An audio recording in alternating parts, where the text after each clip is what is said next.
Where there is ego, there is bound to be fear.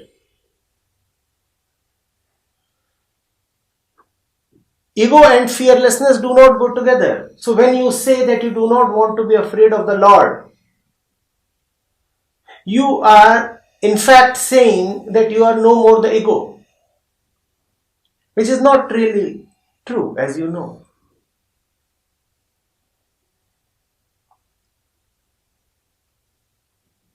The ego is afraid of 1,000 things.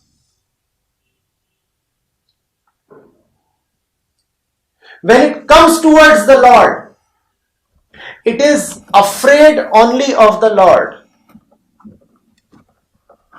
When it does not come towards the Lord, then obviously there is no need to fear Lord. But then it is afraid of 1,000 other things. Then the ego is afraid that it might lose possession of riches, it might lose social sanction, it might lose respectability, knowledgeability. 50 types of fears just pop up. Fear is going to be there. Choose your type. Which fear do you prefer? You can either be afraid of the million things and the million winds and the million words and people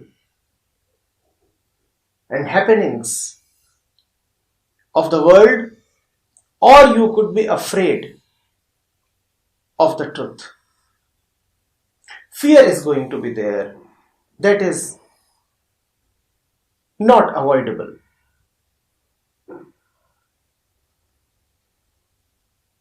There is, however, one important distinction.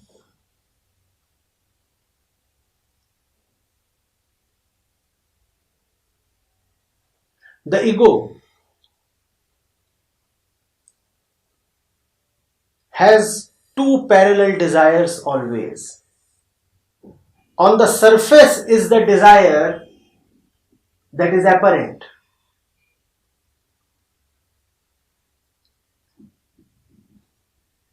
And deep within is the desire that nobody knows of. Often the ego itself does not know of its deepest desire. The superficial desire is actually a product of the deep desire.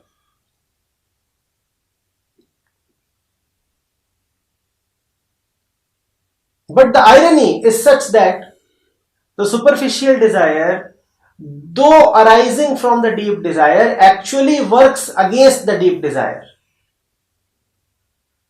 You go towards a person because your deepest desire is that of fulfillment.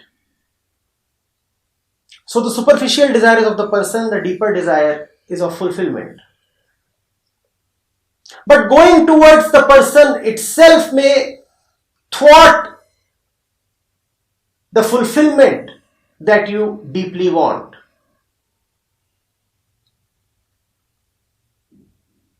Similarly, when the ego is faced with the truth, two kinds of desires arise in the ego. The first is the desire to run away from the truth, because the ego, as we said, is bound to live in fear. So superficially there is a desire to turn away from the truth. Superficially the ego is afraid of the truth.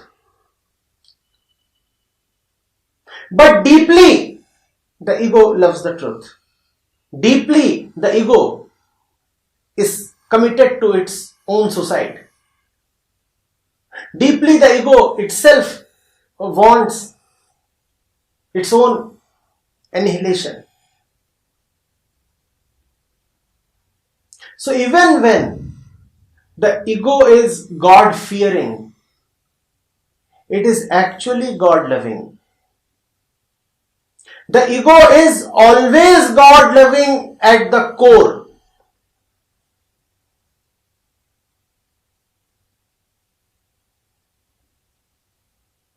And it is great when at the core the ego is God-loving, and on the surface the ego is God-fearing. And it is absolutely tragic when at the core the ego is God-loving, as it always is, and on the surface the ego is money-fearing, or society-fearing, or power-fearing, or ridicule-fearing.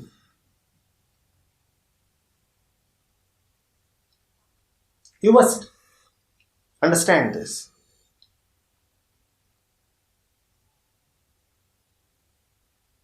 Love of God at the core and fear of God on the surface go very nicely together.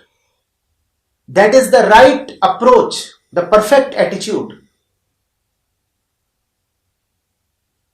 Be a lover of God in your heart, but your mind must always be afraid of God. Love and fear with respect to the truth or the God or even the Guru must go together. At your heart, you must be a lover. And the mind must forever live in discipline. The mind must always be a disciple. The heart must be a lover and the mind must be a disciple. Faced with the truth, the heart must know no fear at all. When the truth is in front, the heart should experience no fear at all. But the mind must always be alert.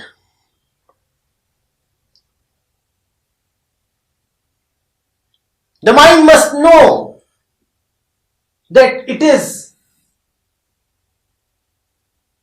in the company of the ego. Any mistake is anytime possible. And that mistake can take it away from God. So there should be fear. So you see, the fear that you face on coming across a Jesus, a saint, God, truth, or Guru is not the fear of God, but the fear of losing God. And the mind must always have that fear. The mind must always know that that possibility is there. The mind must know that things can go wrong anytime, because actually things can go wrong anytime, because actually the possibility of losing touch with the truth is always there.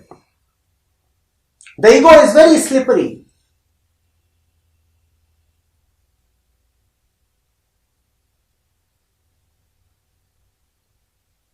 And man has tendencies that are very latent and very potent in their vicious effects. One must be afraid of himself. Being God-fearing means being fearful of oneself and being fearful of losing God.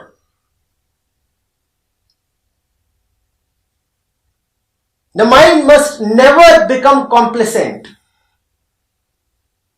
The mind must never start thinking or feeling that God is always within reach or that godliness has been attained, because that is not the fact of mankind. That is not how man is. Look at the people around. What do you see? Godliness? Look at the world and look at the mess and the violence we are in. Surely, man has tendencies that keep him away from truth. One must be very, very alert to these tendencies. One must be very, very watchful. That same alertness and watchfulness is being talked of as fear. Never trust yourself too much. Here at Bodhsthal, when people pray in the morning, they say, Hey Ram, mujhe mujhse bacha. Oh God, save me from myself. That is the fear the mind must rightfully live in. You must know that you can lose it any time. You must know that you were born not really to be emancipated or enlightened, but to lead a common mortal life, eat, drink, procreate, suffer and die. There is nothing in man's constitution really that favors truth. And there is all in man's flesh, blood and hormones that is so very prepared and capable of taking him away from the truth.